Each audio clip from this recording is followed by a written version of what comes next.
What if I told you a simple eye test could tell you if you have ADHD? Well, a brand new study is using AI to look at this condition in a completely different way, and honestly, the results are kind of blowing my mind. So let's get into it. It's a huge question, right? Millions of people deal with it.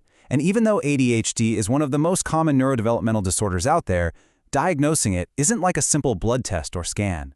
So how do we actually get a clear, objective answer? This is the exact problem a team of researchers in Montreal decided to tackle. You know, the current way we diagnose ADHD can be a real marathon. It's mostly based on these subjective checklists, filled out by parents or teachers or yourself, and that can be pretty inconsistent. Plus, it can be super expensive, and the wait times to see a specialist, forget about it. The bottom line is, it's all based on reported symptoms. There's no single objective biological signpost. Until maybe now. So, these researchers started looking in a really unexpected place. Our vision. They had this fascinating theory that the brain has its own unique rhythm, like a timing signature, for how it processes everything we see. And they started wondering, what if the rhythm in brains with ADHD is just different? To actually measure this, they used this really cool technique called random temporal sampling. I know it sounds super technical, but think of it this way. It's a method for taking incredibly fast snapshots of your perception. It lets them literally map out the unique visual beat of your brain, moment by moment. And the lead author of the study, Martin Argan, he really put it perfectly. He said, for how common ADHD is, we know surprisingly little about what's actually going on in the brain. So his team wanted to use this visual rhythm idea to find a solid, measurable neural signature for the disorder. Okay, so if you're trying to measure someone's visual beat, how in the world do you do that? Well, the researchers came up with a really clever test that involved trying to read words that were hidden in a bunch of visual noise. So here's how it worked. They had 49 young adults from colleges in Quebec sit down. A 5-letter word would flash on the screen for just 200 milliseconds. That's literally the blink of an eye. But the word was buried in this flickering, staticky visual noise. By seeing when people could and couldn't make out the word, the researchers could actually map their brain's individual processing rhythm. Pretty smart, huh? All right, and this is where it gets really, really interesting. Once they collected all this data on everyone's visual rhythms, they fed it all into a machine learning model, an AI, to see if it could actually learn to spot a difference between the patterns of those with ADHD and those without. This was the big question, the moment of truth. After training this AI on all these different visual timing signatures, could it reliably tell them apart?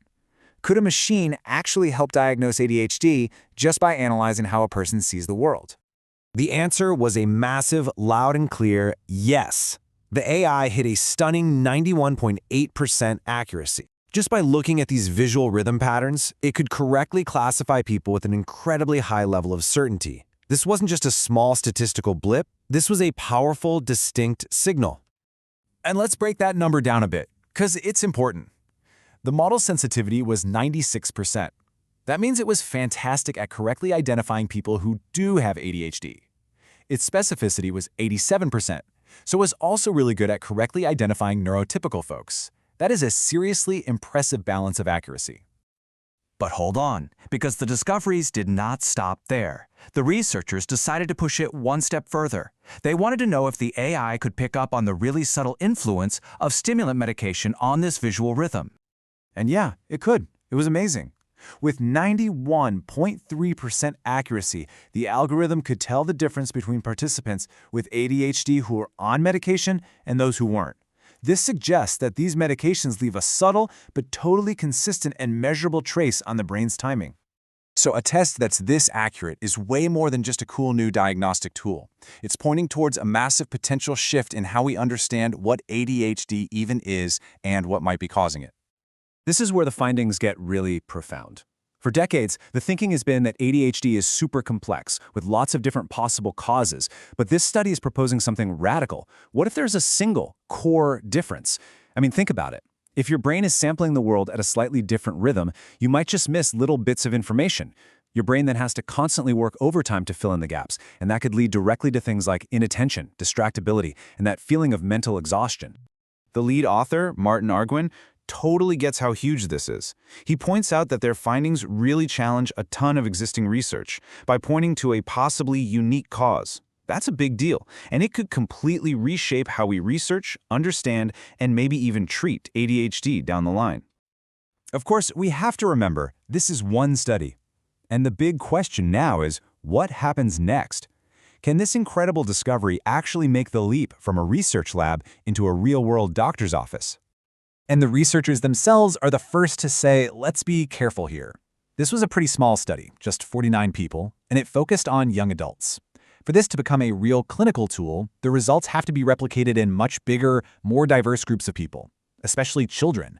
Since their brains are still developing, and ADHD can look very different in kids. Plus, scientists still need to figure out which exact brain networks are tied to these visual rhythms.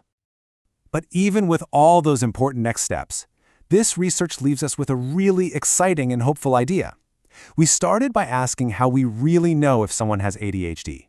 And this study suggests that one day, the answer might be found not just in how we act, but in the very rhythm of how we see the world.